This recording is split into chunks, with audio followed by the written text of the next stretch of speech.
같이 공부할 내용은 74페이지 복음서 개론의 마지막 부분을 같이 우리 보도록 하겠고요. 제가 읽어가면서 설명을 덧붙이겠고, 그 다음에 그 밑줄 친 곳에 가로 속에 집어넣는 부분은 제가 화면을 이렇게 띄워드릴 테니까 혹시라도 발음이 정확하지 않으면 보시고 참고해 주시기 바랍니다. 오늘 말씀에는요, 예수님의 마지막 한 주간에 대한 이야기들이 대부분입니다. 예수님께서 이제 마지막 일주일 동안 이제 예루살렘에 가셔서 마지막 사역을 하시고 십자가 달려 돌아가시는 그 부분들이 이제 중요한데요. 금요일부터 이제 다루어집니다. 베다니라고 하는 곳에 예수님께서 도착하시고요. 그 베다니에는 베드로가 아니죠. 누굽니까? 나사로와 나사로의 동생 마리아 마르다가 살았던 곳이 베다니고요.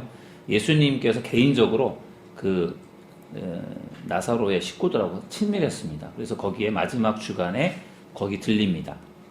그리고 토요일에 그 마리아가 그 향유를 예수님의 머리에 부은 그 일이 있게 되죠. 그래서 예수님이 기름 부음 받은 것은 6월절 6일 전이었고요. 그리고 순전한 나드 한 근을 예수님의 머리에 붙잖아요. 이 나드라는 게 북인도에서 자라는 나드나무의 뿌리나 줄기에서 채취한 향유입니다. 아주 값비싼 향수죠, 향수. 그리고 그 향수의 값어치는 300데나리온 정도였고요. 300데나리온이라고 하는 것은 노동자 1년치 임금입니다. 연봉 3천 혹은 4천 정도 되는, 그러니까 굉장히 비싼 거죠. 그거를 예수님의 머리에다가 쏟아 부으니까 그거를 보고 예수님의 제자들이 깜짝 놀란 거죠. 왜 이렇게 비싼 거를 다 허비하느냐. 특히 가룟 유다가 그랬죠. 근데 이 마리아는 그게 자기가 정말 예수님을 사모하는 마음으로, 사랑하는 마음으로 자기의 귀한 것을 예수님께 드린 건데, 그런데 그게 사실은 예수님의 장례를 준비하는 것이 된 거죠. 그러니까 알고 그런 건 아닌 것 같고요. 어떻게 그렇게 연결이 됩니다. 그리고 예수님의 발을 머리카락으로 닦으면서 마리아는 헌신과 겸손을 보여주었다. 유대인들의 음모, 유대인들은 예수님은 물론 나사로까지 죽이려고 합니다. 나사로가 죽었다 살아났잖아요. 나사로를 보면 예수가 살렸다, 쟤 죽었었는데 예수가 살렸다라고 하는 게, 유대인들은 그게 굉장히 거슬린 거죠. 예수님의 능력이 나타난 것이라든지, 죽었던 나사로가 살아났다라든지 이런 것들 때문에 예수님도 죽이려고 하고 나사로도 죽이려고 하고. 우리 왼쪽에 그 마리아의 헌신을 담고 있는 요한복음 12장 3절 말씀을 함께 읽어보실까요? 마리아는 지극히 비싼 향유 곧 순전한 나드 한 근을 가져다가 예수의 발에 붓고 자기 머리털로 그의 발을 닦으니 향유 냄새가 집에 가득하더라. 아멘. 이게 지금 그 토요일 날 베다니에서 마리아가 예수님에게 쏟아 부었던 헌신을 보여주고 있고요. 주일 날 예수님이 이제 입성하죠. 예루살렘으로 나귀를 타고 입성하는 거죠. 그래서 우리가 이때 주일을 무슨 주일이라고 해요? 종려주일이라고 하죠. 종려주일. 종려나무 가지를 흔들었다고 해서 종려주일이라고 하고요. 예수님이 이제 드디어 나사렛에서 예루살렘으로 이제 입성하는 겁니다. 그래서 이때 예수님이 예루살렘으로 입성할 때 그것을 사람들이 막 축하하고 반가워하고 기뻐하고 그랬던 이유가, 예수님이 이제 이스라엘의 왕으로 들어온다. 예수님이 이제 왕이 되신다라고 하는 그런 어떤 의미에서 사람들이 막 예수님 환영하고 축하한 겁니다. 근데 예수님이 예루살렘에 입성하실 때 예수님이 겸손한 입성을 하셨습니다. 왼쪽에 마태복음 21장 5절 말씀에 보면요. 시온 딸에게 이르시되 내 왕이 내게 임하나니 그는 겸손하여 나귀 곧 멍에 매는 짐승의 새끼를 탓도다 하라 하였느니라. 이게 마태복음 21장 5절 말씀이고, 또 스가랴 9장 9절의 말씀입니다. 예수님이 왕자로서 예루살렘에 입성하려면은 백마를 타고 입성을 해야지 맞는 거죠. 백마, 멋진 백마, 흑마, 백마 이런 멋진 말을 타고 쫙 멋있게 나타나야 되는데 새끼 나귀를 타고 입성했습니다. 무슨 새끼 나귀, 망아지 같은 거. 그런 거 타고서 입성을 하니까 사실 폼이 안 나죠. 말 타고 따박따박 들어와야지 이게 폼이 나는데, 새끼 나귀를 타고 예수님 입성하실 때 그게 예수님의 겸손함을 보여준다라는 거죠. 이게 스가랴 9장 9절에 예언되어 있었던 거고, 예수님께서 사실은 이 스가랴서의 말씀을 예수님께서 이루시기 위해서 약속의 말씀을 이루기 위해서 사실 나귀 새끼를 타고 입성한 겁니다. 그게 예수님의 겸손함이기도 하고요. 예수님이 막 이제 나귀 타고 입성을 하실 때 사람들이 막 호산나 호산나 막 부르면서 예수님의 입성을 축하했잖아요. 그 호산나라는 게 지금 구원하소서, 구원이라고 하는 거 밑줄 친 곳에 구원이라고 들어가시고요. 구원하소서이며 왕이여 만세수를 하옵소서라는 그런 유대식의 표현이 되겠습니다. 호산나 호산나 호산나 높은 곳에서 우리 그 찬양 부를 때 그게 예수님께서 예루살렘 성에 입성하실 때 막 사람들이 막 예수님을 환호했던 그러한 그 부분이죠. 다윗의 자손이 와서 자신들을 구해달라. 그죠? 지금 막 이스라엘 백성들이 로마의 지배를 받고 있는 상황에서 이제 이 로마의 지배로부터 이스라엘을 구원해 줄 사람들을 굉장히 기다렸는데 그게 일종의 메시아입니다. 근데 그분을 기다렸는데 이제 예수님이 이제 그런 분이다라는 생각으로 막 그 군중들이 막 환호한 겁니다. 길에 겉옷을 펼치면서 막 예수님 환호했거든요. 그것은 고대의 환영 방식이었다. 환영입니다. 옷을 펼쳐서 이렇게 환영하는 그런 모습들. 그리고 그 종려나무가 야자수예요. 야자수. 이렇게 이파리 넓게 이렇게 되어 있는 그 있지 않습니까? 그 야자수, 그거를 잎을 꺾어서 막 던지고 그러면서 이제 환영하는 거죠. 그래서 예수님께서 종려나무 잎을 손에 쥐는 것은 쉬우나 십자가를 지는 일은 어렵다는 것을 알고 계셨습니다. 예수님께서 사실 지금 예루살렘 성에 입성하실 때 사람들은 막 예수님이 왕인 줄로 알고 막 예수님을 환호하고 좋아하는데 사실 예수님은 거기에 왕으로 들어가는 게 아니라 십자가를 지려고 들어가는 거잖아요. 그러니까 예수님이 환호를 받으면서 들어갔지만 예수님의 마음이 무거웠겠죠.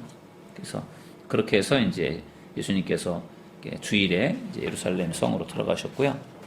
75페이지 보시면 예수님을 찾아온 헬라인들의 이야기가 요한복음 12장 20절에 36절 말씀에 나와 있습니다. 하나님 아버지께서 하늘로부터 예수님의 공생의 기간 동안 3번째로 말씀하셨다. 그러니까 하나님께서 예수님에게 말씀하셨던 말씀들이 3번이나 있는데 하늘에서 소리를 들려주신 것은 그리스도의 죽음이 아버지와 아들의 영광을 위한 것임을 인정하는 것이었다. 그래서 그 요한복음 12장 28절에 보면 아버지여 아버지의 이름을 영광스럽게 하옵소서 하시니 이에 하늘에서 소리가 나서 이르되 내가 이미 영광스럽게 하였고 또다시 영광스럽게 하리라 하시니 이렇게 하늘에서 하나님의 음성이 들려온 거죠. 그래서 하나님께서 이렇게 말씀하시는 부분들 볼 수 있고요. 다시 예수님께서 주일에 베다니로 다시 돌아오셨습니다. 베다니로 돌아오셨다가 이제 거기에 또 이제 다시 월요일에 이제 무화과 나무를 저주하는 일이 있죠. 월요일 날 지금 일주일 동안 진행되는 과정 속에서 어떤 일들 하셨는지가 나와 있어요. 무화과 나무를 저주하시는데 예수님께서 베푸신 기적 가운데 유일하게 파괴적이다라는 거죠.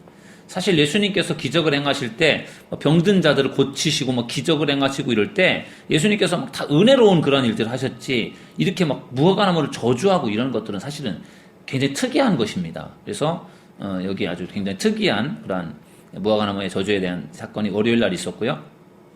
성전 청결 그리고 예수님께서 이사야 56장 7절과 예레미야 7장 11절을 인용하셨다. 성전 청결이 무슨 문제냐면요. 예수님께서 성전 정화라고도 하죠. 예수님이 예루살렘 성전에 와 보니까 성전에서 그 성전의 안에 예배당 안에도 있지만 그 성전 그 주변에 터가 꽤 넓거든요. 거기에서 사람들이 재물을 팔고 있었던 겁니다.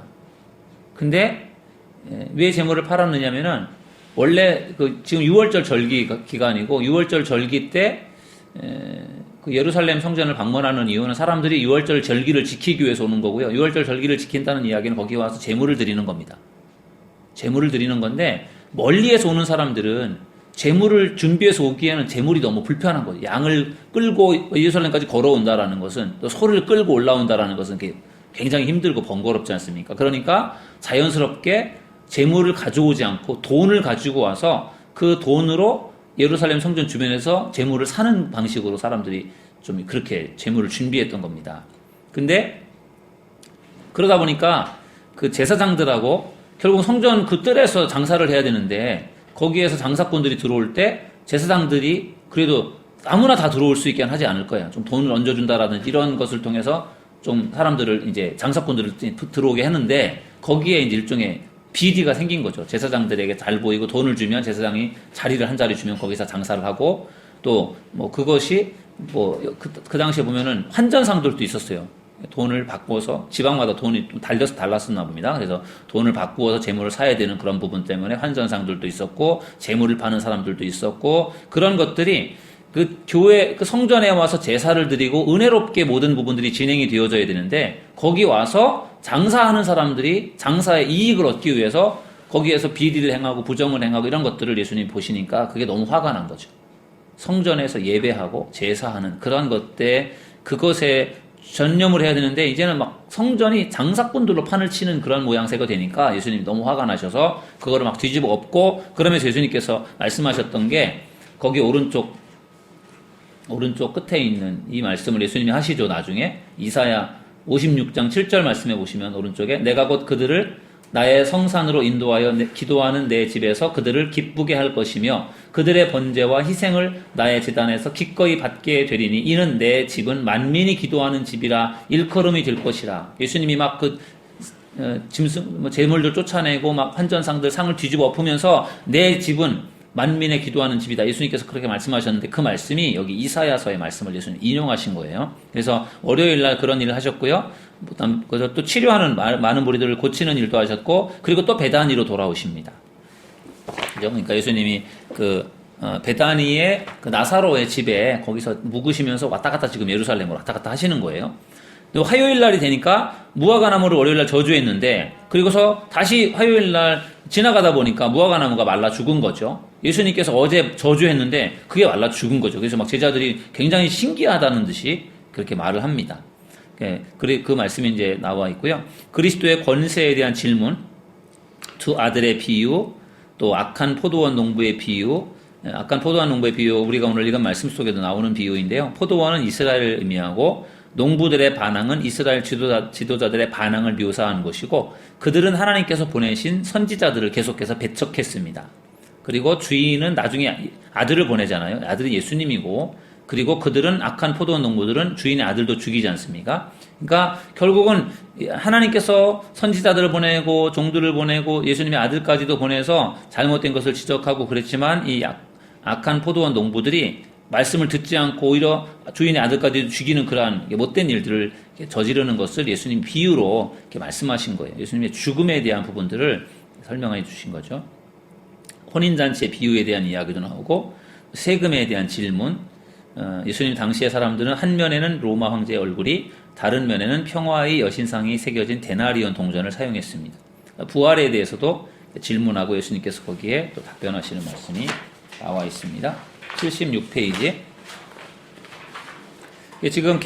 지금 무슨 화요일 날 굉장히 많은 일을 하셨죠. 예수님께서. 그래서 가장 큰 계명에 대해서도 예수님께서 이렇게 말씀하셨습니다. 여러분 오른쪽 성경 구절을 한번 읽어보시죠. 시작. 예수께서 이르시되 내 마음을 다하고 목숨을 다하고 뜻을 다하여 주 너의 하나님을 사랑하라 하셨으니 이것이 크고 첫째 되는 계명이요 둘째도 그와 같으니 내 이웃을 내 자신같이 사랑하라 하셨으니 이 두 계명이 온 율법과 선지자의 강령이니라. 아멘. 그렇죠? 율법과 선지자의 강령이다라고 할 때 율법은 모세오경을 말하는 것이고 선지자라고 하는 것은 소선지, 대선지서에 나오는 선지자들 말합니다. 그래서 율법과 선지자의 강령이라는 이야기는 구약 전체에 가장 중요하다라는 그 강령이다라는 뜻입니다. 율법과 선지자라는 얘기는 구약을 말하는 거예요. 구약 성경을. 그래서 하나님을 사랑하라, 이웃을 사랑하라 이 두 가지 계명이 가장 크다 말씀하고 있고요. 메시아에 대한 질문입니다. 메시아에 대한 질문. 예수님은 시편 110편에 나오는 메시아의 정체와 특성에 대해서 질문하십니다. 만약에 메시아가 다윗의 후손이라면 어떻게 다윗이 자기의 후손을 가리켜 주라고 할 수 있겠느냐? 메시아가 다윗의 후손인데 어떻게 다윗이 자기 후손을 주라고 하느냐? 그렇게 질문을 하잖아요. 근데 여기서 메시아가 단순히 다윗의 후손이 아니라 하나님의 아들이심에 틀림없다라는 그런 말씀을 하신 거죠. 그러니까 메시아가 다윗의 후손에서 나온 것은 맞지만 그런데 사실 그분이 다윗의 후손이긴 하지만 사실은 하나님의 아들이잖아요. 그러니까 다윗이 주라고 말하는 게 그게 그게 괜한 게 아니라는 거죠. 일리가 있다라는 겁니다. 서기관 바리새인들의 외식에 대해서도 예수님이 지적하는 말씀들이 있고요. 과부의 두 렙돈을 칭찬하는 말씀, 그 다음에 감람산에서 예수님의 설교, 예루살렘 멸망에 대한 예언이 나와 있습니다. 거기 보면은 하나도 돌 위에 남지 않고 다 무너뜨려지리라 그런 말씀이 나오잖아요. 이 예언이 그대로 성취됐습니다. 예수님께서 말씀하셨던 것이 언제 성취가 되느냐? 주후 70년에 기원 후죠. AD 70년에 로마 군대가 쳐들어와서요. 예루살렘 성전을 불태우고 다 부숴버립니다. 그때 성전의 돌 사이에 녹아든, 불 질렀으니까 막 성전 안에 있었던 금들이 막 다 녹았지 않습니까? 그 밑줄 친 거지. 성전 돌 사이에 녹아들었던 금을 회수하려고 실제로 성전의 돌 하나하나를 헐고 그 돌들을 계곡 아래로 던져버렸다. 돌 하나도 돌 위에 남지 않고 다 무너진다라고 예수님께서 예언하셨던 말씀대로 그게 그대로 된 겁니다. 그래서 로마에 의해서 성전이요 70년에 다 불타버리고 없어집니다. 그러면서 성전이 없어져 버려요. 예수님께서 오실 때의 징조에 대해서도 말씀하고 있고 깨어있는 종의 비유, 주님이 언제 오실지는 모르지만 오시는 건 분명하다 그런 말씀이고 있고 도적의 비유, 도적같이 온다. 청지기의 비유 나와 있고요. 열처녀의 비유도 나오죠. 준비된 믿음에 대해서 강조하고 있고 달란트 비유, 그죠? 맡은 일에 작은 일에 충성하라. 충성의 필요성을 말합니다. 그래서 그 밑에 박스 부분을 보시면 하나님께서는 우리 모두에게 동일한 것을 기대하지는 않으신다. 똑같은 것을 하나님이 기대하지 않습니다. 그러나 우리가 선하고 충성되게 살면 하나님께로부터 동일한 칭찬과 동일한 상급을 받을 것이다. 거기 다 밑줄 친 곳에 들어갈래요. 동일한. 똑같은 것을 하나님이 원하시진 않지만 작은 일에 충성하면 하나님이 동일한 칭찬, 동일한 상급. 그 5달란트를 받았던 종과 2달란트를 받았던 종을 보면 똑같이 하나님이 동일하게 칭찬받았거든요. 그런 것처럼 우리가 동일한 것, 똑같은 것을 잘할 수는 없다라는 거죠. 그러나 우리가 열심히 작은 일에 충성하면 하나님이 얼마든지 우리를 칭찬해 주시고 인정해 주신다라는 말씀이고요. 1달란트라고 하는 것의 값어치가 6천 데나리온인데 이것은 1643년 동안을 벌어야 여기 보니까 이게 6천 데나리온이라고 합니다. 1달란트가 6천 데나리온이 아니라 60만 데나리온입니다. 60만 데나리온. 1달란트, 금 1달란트를 말합니다. 60만 데나리온. 6천이면 60만. 그래서 이 60만 데나리온이라고 하는 것은 60만 1데나리온이 한 사람의 노동자의 품삯이니까 60만 데나리온이라는 얘기는 1643년을 벌어야 되는 돈이랍니다. 그러니까 1달란트라는 돈이 엄청나게 큰 돈이에요. 그죠? 그러니까 그런 엄청난 돈을 1달란트를 맡겼을 때 그 돈이 엄청난 돈인데 그걸 가만히 묵혀두고 있었던 종에 대해서 악하고 게으른 종이다라고 책망을 하셨던 거고요. 그 다음에 77페이지 보시면 양과 염소의 비유에 대해서도 나오고 예수님의 활동에 대한 요약들, 또 유대인의 공모, 가룟 유다의 반역, 여기까지가 화요일 날 있었던 일입니다. 화요일 날 굉장히 많은 일을 하셨어요. 그래서 그런지 몰라도 수요일에는요 침묵하십니다. 수요일에는 예수님께서 아무 일도 안 하세요. 그리고 이제 목요일 날 또 이제 예수님께서 또 활동을 하시고 목요일 날이 이제 결국 예수님이 또 이렇게 체포가 되는 중요한 날이기도 하죠. 그래서 6월절 이제 예수님께서 사실은 지금 6월절 절기 기간 동안 예수님께서 예루살렘에 들어가신 거고요.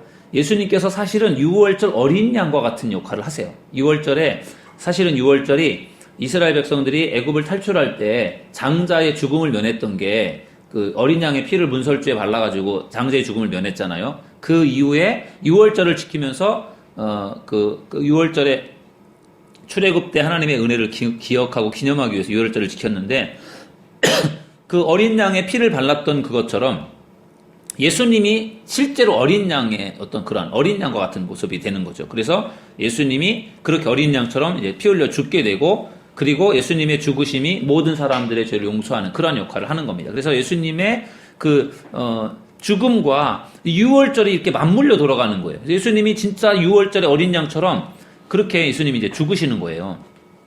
그래서 최후의 만찬, 제자들과 최후의 만찬을 하고 제자들의 발을 씻기십니다. 근데 이 요한복음을 쓴 요한이 예수님이 지상에서 보낸 마지막 24시간, 거기 24시간에 요한복음의 3분의 1을 할애하고 있습니다. 그러니까 요한복음이 꽤 긴데 그 요한복음의 3분의 1에 대한 분량을 예수님의 마지막 24시간, 그러니까 목요일에서 금요일까지의 그 24시간에 아주 자세하게 소개하고 있다는 것은 굉장히 특이한 경우예요. 그만큼 그 예수님 마지막 목요일이 중요합니다. 거기에 요한이 아주 초점을 맞추는 거죠. 다른 누구보다도. 그래서 요한복음의 그 목요일 날에 대한 이야기가 자세하게 나와 있습니다. 예수님께서는 제자들의 발을 씻기면서 겸손과 봉사의 모습을 보여주었고요. 예수님의 높은 권세가 겸손한 봉사의 모습과 전혀 상충되지 않는다. 본인이 누구라는 사실에 대한 확신이 이 같은 일을 할 수 있도록 한 것이다. 그렇죠? 예수님께서 제자들의 발을 씻겨주시고 이러는 것이 추한 게 아니라 오히려 너무나도 예수님의 그 섬김이 너무나 아름다운 거죠. 섬김은 존엄성과 품위를 떨어뜨리는 게 아니라 오히려 진정한 존엄성과 품위가 무엇인지를 보여준다. 그래서 높은 위치에 있는 사람이 막 섬기는 게 품위를 떨어뜨리는 게 아니라 오히려 더 그 사람이 더 존경스러워질 수 있는 그런 부분을 가지고 있다는 거죠. 섬김이 그런 면에서 참 좋습니다. 가룟 유다가 나갑니다. 지금 최후의 만찬하고 제자들의 발을 씻기고 이런 과정 속에서 이제 가룟 유다가 바깥으로 나가는데 그때 사탄이 가룟 유다 속으로 들어갑니다. 사복음서에서 유일하게 사탄이라고 언급하고 있는 것이 요한복음이에요. 그래서 이 요한복음이 가룟 유다가 예수님을 은 30냥에 팔았는데 그러한 마음을 품게 된 것은 결국은 마귀 역사였습니다. 마귀가 가룟 유다 마음속에 들어가서 가룟 유다로 하여금 그런 죄를 저지르게 했습니다. 그래서 가룟 유다는 예수님을 은 30에 팔았습니다. 그것은 일반적인 노동자의 4달치, 넉 달치 임금과 맞먹는 금액입니다. 그러니까 넉 달치면 한 달에 예를 들면 300만 원을 월급을 받는다, 노동자가. 그렇다면 넉 달치면 3, 4비 1200만 원이잖아요. 예수님이 1200만 원의 몸값에 팔린 겁니다. 근데 그 당시에 일반 종들의 몸값이 그 정도 됐답니다. 은 30냥 정도. 그러니까 그냥 노동자, 그러니까 품꾼의 하나 정도의 값에 예수님이 팔린 거죠. 그 다음에 성찬식 제정, 성찬을 예수님께서 최후의 만찬 자리에서 성찬을 행합니다. 이것을 행하여 나를 기념하라, 그런 말씀하셨고요. 그 다음에 새 계명에 대해서 예수님께서 말씀해 주셨습니다. 그래서 왼쪽에 성경 구절 한번 읽어보실까요? 새 계명 시작. 새 계명을 너희에게 주노니 서로 사랑하라. 내가 너희를 사랑한 것 같이 너희도 서로 사랑하라. 너희가 서로 사랑하면 이로써 모든 사람이 너희가 내 제자인 줄 알리라. 아멘. 사랑하라. 이것이 중요하다. 새 계명이다. 베드로의 부인을 예고하셨고요.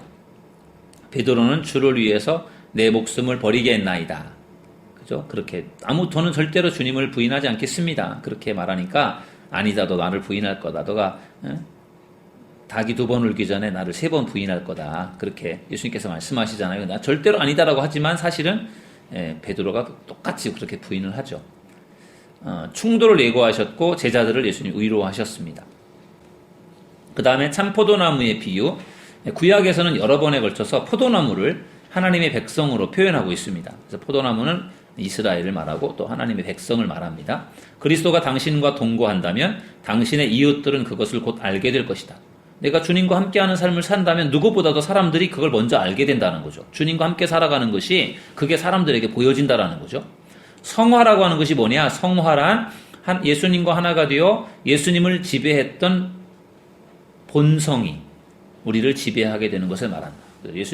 성화라는 게 예수님 닮아가는 거잖아요. 그게 예수님의 본성이 우리를 지배하게 돼서 우리가 거룩하게 달라지는 것이다. 오스왈드 챔버스라는 그 목사님께서 하신 말씀이고요. 그 다음에 11번 미래의 관계를 보면은 성도들 간의 관계에 대해서 또 성도들과 세상과의 관계에 대해서 말씀합니다. 그래서 성도들과 세상과의 관계에 대해서 미래에 어떤 일이 벌어지는가? 예수님을 미워하는 자는 그분을 보내신 하나님 아버지도 미워한다. 예수님을 미워하는 사람은 하나님도 미워한다라는 거고요. 성도들 역시도 그리스도와 함께 동일시되기 때문에 세상으로부터 핍박받을 것을 예상해야 된다.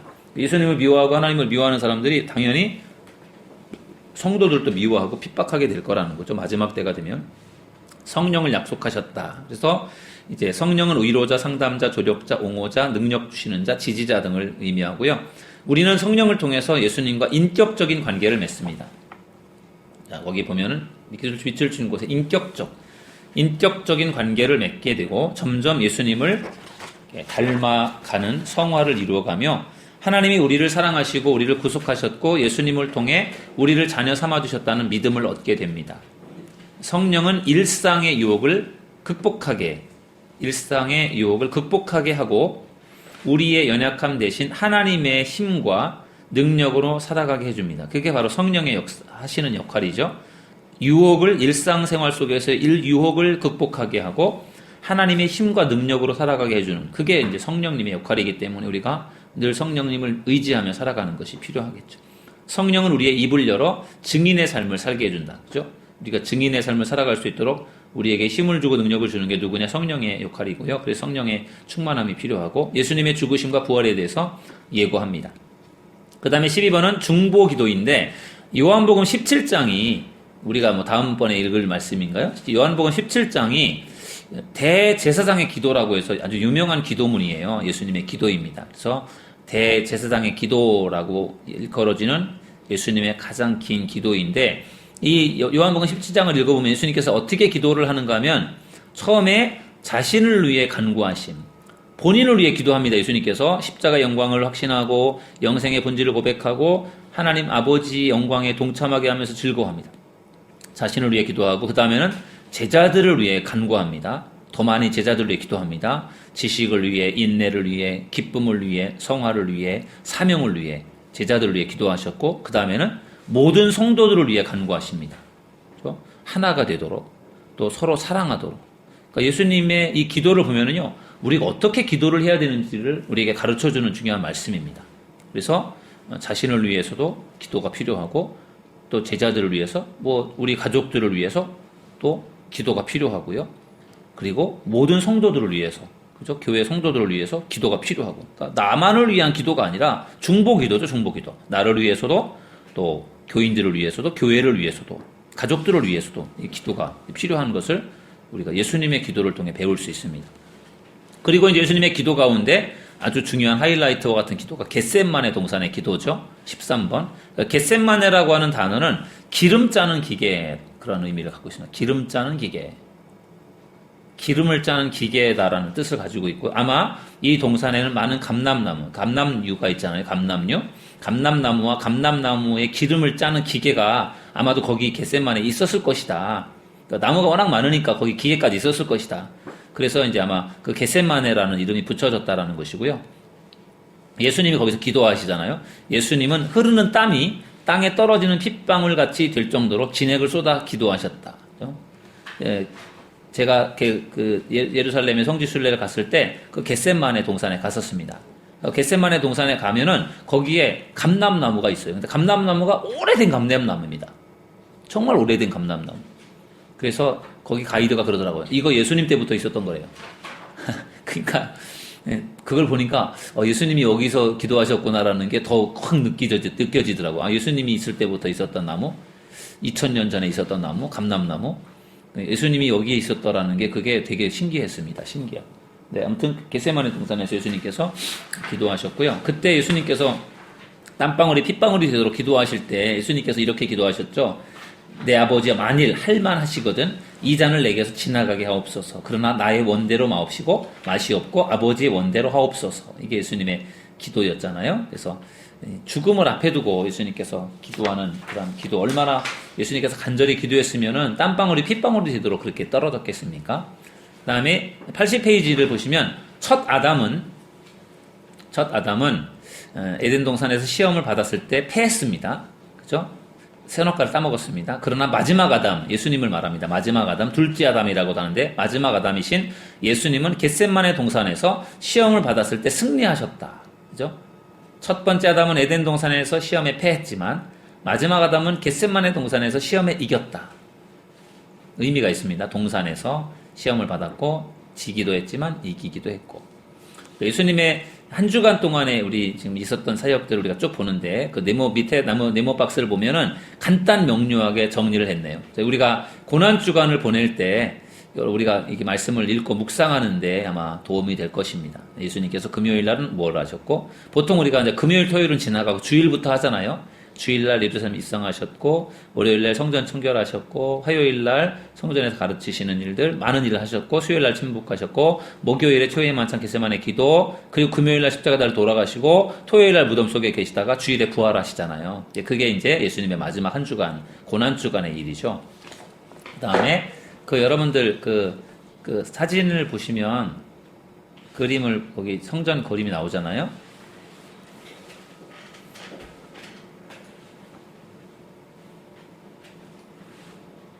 보시면 여기가 지금 성전이잖아요. 여기가 예루살렘 성전이고 여기 이제 미문이라고 해서 아름다운 미문. 미문에 누굽니까? 안진뱅이가 베드로가 지나갈 때 베드로와 요한이 지나갈 때 좀 도와달라고 하니까 내가 내게 있는 것으로 명하노니 곧 나사렛 예수님의 일어나 걸어라 그렇게 말했던 그게 바로 미문 여기예요. 아름다운 문. 성전이 워낙 크니까 성전에 문이 여러 개가 있었는데 그 중에 하나가 이제 미문이고 요 미문으로 나오면 요 겟세마네 동산이 여기 있잖아요. 겟세마네 동산하고 가까워요. 감람산이라는 큰 그 산의 줄기 중에 겟세마네라는 동산이 있는 건데 예수님이 요 성전에서 나와서 요 겟세마네 동산에 가서 기도하는 걸 좋아하셨어요. 여기 자주 가셔서 예수님이 기도했던 곳이 겟세마네 동산 기도입니다. 여기 보면 베다니가 여기잖아요. 베다니. 여기에 이제 나사로의 식구들이 살았고 그래서 예수님이 여기를 드나들었던 거죠. 이렇게 먼 거리가 아니니까 왔다가 또 예루살렘으로 갔다가 또 왔다가 갔다 이렇게 하신 거고요. 여기 보면 이제 헤롯 궁이라든지 마가의 다락방 이런 중요한 곳들이 여기 지금 예루살렘 성전 주변에 이렇게 차지하고 있고요. 그리고 81페이지 보시면 예수님이 체포가 되고 그 다음에 그 네모 박스 보시면 하속 여기는 안 나와 있네. 하속은 성전 경비들을 포함하여 600명으로 구성되었다. 등과 폐와 병기에 관해 사복음서 가운데 유일하게 요한복음이 언급하는 이유는 어두움의 때를 강조하기 위해서였다. 그러니까 밤중에 겟세마네 동산에서 밤중에 예수님이 제자들과 기도했지 않습니까? 아마 제가 볼 때는 한 3시간, 4시간 이렇게 기도한 것 같습니다. 그때 이제 거기에 가룟 유다가 로마 병정들을 데리고 와서 예수님을 붙들어 가는 거죠. 그리고 나서 이제 금요일이 됩니다. 금요일. 안나스 앞에 서신 예수님. 안나스는 가야바의 장인이고 가야바 앞에 서신 예수님. 베드로의 부인 모른다 부인하고 있고 희롱을 받으시고 그리고 이제 사내들인 공회 앞에서 예수님께서 신문을 받으십니다. 그리고 유대법에 따르면은 사내들인이 밤에 모이는 것은 불법이다. 또 사내들인의 선동에 군병들이 예수님을 신체적으로 학대하는 것은 불법이다. 또 그러나 그런 불법을 자행합니다. 가룟 유다가 자살합니다. 그래서 유대 전통에 따르면은 토기장이의 밭은 예루살렘 남쪽에 있는 흰놈 골짜기로 알려져 있고 그리고 이제 빌라도에게 예수님께서 신문을 받으십니다. 사내들이는 종교 재판이나 민사 재판은 담당할 수 있었지만 사형 선고는 로마에 의해서만 내려줄 수 있었다. 그래서 빌라도는 예수님에 대한 사형권이 없습니다. 그래서 결국은 빌라도 앞에서의 재판은 이른 아침 로마 관저에 이루어졌다. 제6시는 로마 시간법으로 아침 6시 정도 아주 일찍 이제 재판을 했고요. 그리고서 이제 헤롯에게 이제 헤롯은 로마의 유대 왕이니까 그 당시 로마의 속국이었고 로마의 지배를 받고 있었고 빌라도는 이제 총독이었고 그다음에 헤롯이 이제 유대를 다스리는 왕이었는데 헤롯에게 사형에 대한 권한이 있었기 때문에 헤롯에게 가서 신문을 받고 그리고 다시 이제 허락을 받아서 빌라도에게 와서 신문을 받게 됩니다.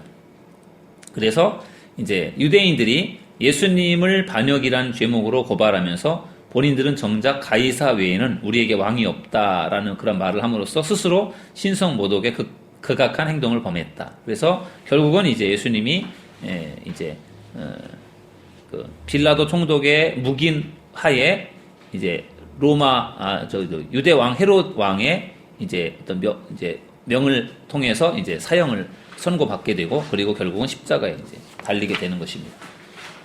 그 다음에 82페이지 보시면 빌라도는 세 번에 걸쳐서 예수님의 무죄를 선고합니다. 예수님에게 뭐 사형을 시킬 만한 그러한 죄가 없으니까 무죄를 선고합니다. 그런데 백성들이 그것을 받아들이진 않아요. 그래서 바라바, 아버지의 아들이라는 뜻인데 바라바는 풀려나고 하나님 아버지의 독생자는 죽임을 당한 아이러니가 발생합니다. 더 극악무도한 죄인이 살고 오히려 예수님을 십자가에 매달게 됩니다.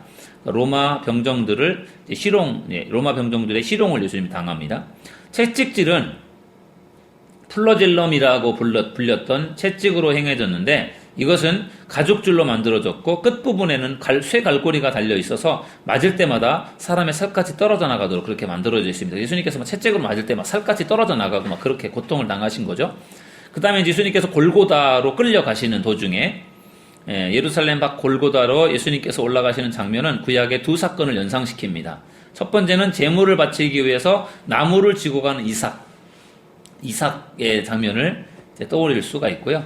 그 다음에 이스라엘 진 밖에서 속죄제를 올리는 대제사장, 이 두 가지의 모습을 이제 연상할 수 있다라는 거죠. 골고다는 아람의 방언으로 해골의 곳이다라는 그런 뜻을 가지고 있고요.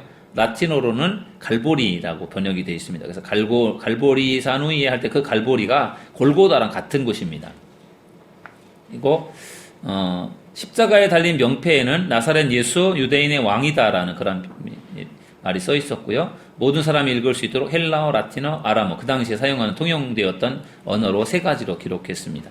십자가에 못 박히셨고 예수님께서 십자가에서 예수님께서 일곱 말씀을 남기셨어요. 그것을 우리가 가상칠언이라고 하죠. 십자가 위에서 7마디 말씀.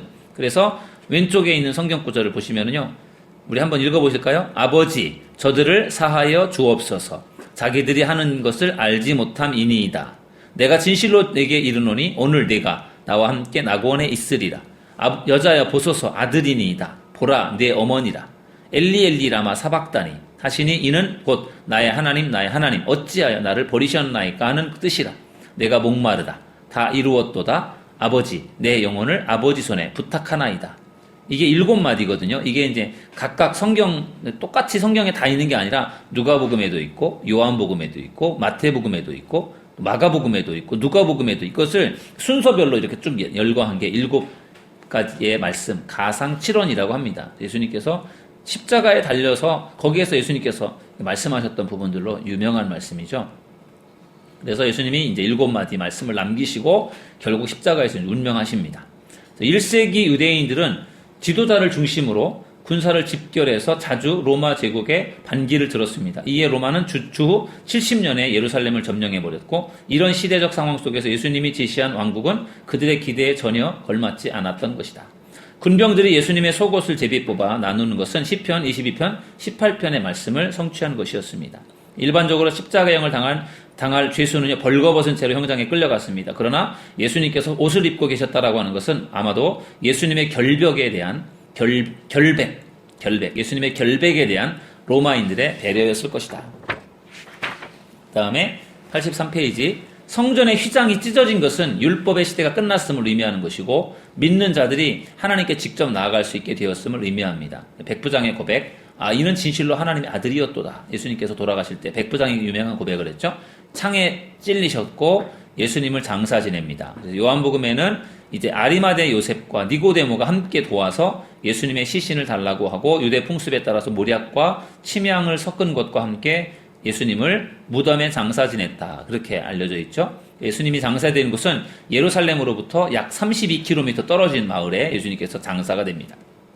그리고 이제 토요일에 이제 예수님께서 무덤 속에 계시고 파수꾼들이 예수님 지키게 됩니다. 그렇게 해서 이제 예수님의 이제 마지막 일주일을 보았고요. 이제 부활하십니다. 예수님께서 드디어. 그래서 부활 사건 두 여인 막달라 마리아, 다른 마리아 그 무덤을 찾아가고 그리고 그때 막 지진이 일어나죠. 그리고 여인들에게 천사가 나타납니다. 당시 문화로 볼 때 밑줄 친 곳에 여인들의 증언은 이 사건의 진위가 의심받는 빌미가 될 수 있었다. 그러나 만일 인위적인 조작이었더라면 이 일을 꾸민 사람들은 자신들의 주장에 더 큰 신비성을 주기 위해서 오히려 남성 증인들을 사용했을 것이다. 근데 남성 증인들을 사용하지 않고 여성 증인들을 썼다라는 이야기는 그것을 일부러 그렇게 조작한 게 아니라 있는 그대로 기록했다라는 겁니다. 부활에 대한 천사들의 증언에는 두 가지 초대가 있었다. 와서 보라. 가서 전하라. 와서 한번 봐라. 가서 전하라. 이런 말씀이 있었고요. 그 다음에 84페이지를 보시면 예수님의 재판과 십자가형입니다. 그래서 아까 우리가 보았던 그 말씀들을 그림으로 이렇게 표현했습니다. 그래서 겟세마네 동산에서 체포되고 안나스 앞에서 서서 신문을 받으시고 가야바 앞에 서고 사내들인 공회 앞에서 신문 받고 빌라도에게 신문 받고 헤로데에게 신문 받고 다시 빌라도에게 신문 받고 로마 병들에게 실형을 당하고 골고다로 끌려가서 십자가에 못 박히는 왔다 갔다 하는 그런 지금 과정들이 결국 가깝지 않잖아요. 막 여기저기 왔다 갔다 하면서 그러고 결국은 십자가에 달리시는 거죠. 순식간에 십자가에 달리시게 됩니다. 그 다음에 86페이지를 보시면 베드로와 요한이 무덤으로 옵니다. 지금 여인들이 예수님의 부활을 막 증거하고 가서 보라고 하니까 베드로와 요한이 막 가장 먼저 달려서 무덤에 왔습니다. 요한은 구체적으로 세마포가 있었던 장소와 머리에 썼던 수건이 세마포와 함께 놓이지 않고 딴 곳에 개켜 있었다라는 사실을 요한이 기록하고 있고요. 주님이 막달라 마리에게 나타나셨죠. 제일 먼저 주님이 여인들에게 나타나셨고 군병들을 매수하고 훔쳐갔다, 제자들이 훔쳐갔다 이렇게 군병들을 매수하고 거짓말을 하게 하고 엠마오로 가는 두 제자에게 예수님께서 나타나셨고요. 10 제자에게 또 예수님께서 부활하신 모습으로 나타나셨습니다. 예수님께서 문이 닫혀있는 방 안에 들어오셔서 제자들 만나주셨고 11 제자에게 또 나타나십니다. 이때 도마의 의심은 8일 후에 주님의 상처난 몸을 만져보고 사라졌습니다. 실제로 부활하신 예수님의 그 손에 못자국을 만져보고 옆구리에 허리 창자국을 만져보고 나서 정말 예수님 부활하셨구나라는 것을 인정하게 되죠. 영은 살과 뼈가 없다. 육체가 없으면 음식을 먹지 못한다. 그러나 예수님은 친히 제자들과 함께 식사하셨다. 영은 그런 것이 안 되지만 예수님은 좀 특이하셨습니다. 복음서를 기록한 목적, 또 7 제자에게 나타나셨습니다. 그래서 7명의 어부들이 한 마리 고기도 잡지 못하고 있었는데 낙오된 제자들을 회복시키며 그들이 필요한 모든 것을 공급해 줄 능력이 예수님에게 있다는 것을 다시 강조할 수 있는 최선의 기회가 옵니다. 예수님이 죽으신 다음에 다 실망해서 제자들이 막 고향으로 내려가서 다시 고기를 잡고 있는데 거기 예수님이 가셨습니다. 복음서를 기록한 목적이 요한복음 20장 30절 31절인데요. 여러분 왼쪽에 밑에 쪽에 성경 구절이 나와 있습니다. 아주 중요해요. 같이 읽어보실까요? 예수께서 제자들 앞에서 이 책에 기록되지 아니한 다른 표적도 많이 행하셨으나 오직 이것을 기록함은 너희로 예수께서 하나님의 아들 그리스도이심을 믿게 하려 함이요 또 너희로 믿고 그 이름을 힘입어 생명을 얻게 하려 함이니라. 아멘. 성경을 기록한 목적입니다. 예수님께서 하나님의 아들 그리스도라는 것을 믿게 하려고 성경을 썼고요. 또 믿고 힘입어 생명을 얻게 하려고. 그래서 성경을 기록했다라는 거죠. 그 말은 우리가 성경을 읽으면서 예수님을 하나님의 아들로 알게 되고 믿게 되는 것이고 그 말씀을 힘입어 생명을 얻을 수 있다는 것이기 때문에 말씀이 얼마나 중요한지를 분명하게 우리에게 가르쳐주고 있습니다. 87페이지 베드로에게 사명을 맡겨주시죠. 그래서 가서 내 양을 먹이라 내 양을 치라 그 말씀을 사명을 주셨고요. 베드로는 예수님을 첫 번째 불렵해서 부인했고 주님에 대한 사랑을 이제 두 번째 불렵해서 3번이나 확언합니다. 너가 나를 사랑하니? 너가 나를 사랑하니? 너가 나를 사랑하냐? 그렇게 예수님께서 말씀하시면서 사명을 다시 맡겨주십니다. 하나님께서는 각기 다른 사람들에게 각기 다른 사역을 맡기시기 때문에 우리는 자신을 남들과 비교해서는 안 된다. 다양한 사역들을 맡겨주신다는 거죠. 똑같은 걸 주는 게 아니라 그 다음에 지상대명령 예수님께서 지상대명령 마태복음 28장 16절에서 20절 말씀하시고 승천하십니다. 지상대명령 중요하죠. 우리 오른쪽 성경 구절 읽어보실까요? 예수께서 나와 말씀하여 이르시되 하늘과 땅의 모든 권세를 내게 주셨으니 그러므로 너희는 가서 모든 민족을 제자로 삼아 아버지와 아들과 성령의 이름으로 세례를 베풀고 내가 너희에게 분부한 모든 것을 가르쳐 지키게 하라. 볼지어다 내가 세상 끝날까지 너희와 항상 함께 있으리라 하시니라. 아멘. 88페이지는 예수님께서 사역하셨던 그런 사진들이죠. 그 그림이고요. 주로 예수님께서 위쪽 그 갈릴리 주변에서 사역하셨고요. 밑에 있는 예루살렘은 일주일 동안 내려와서 하신 것입니다. 그리고 이제 89페이지를 보시면 부활하셔서 예수님께서 나타나셨던 그런 내용들이 거기 기록되어 있고요.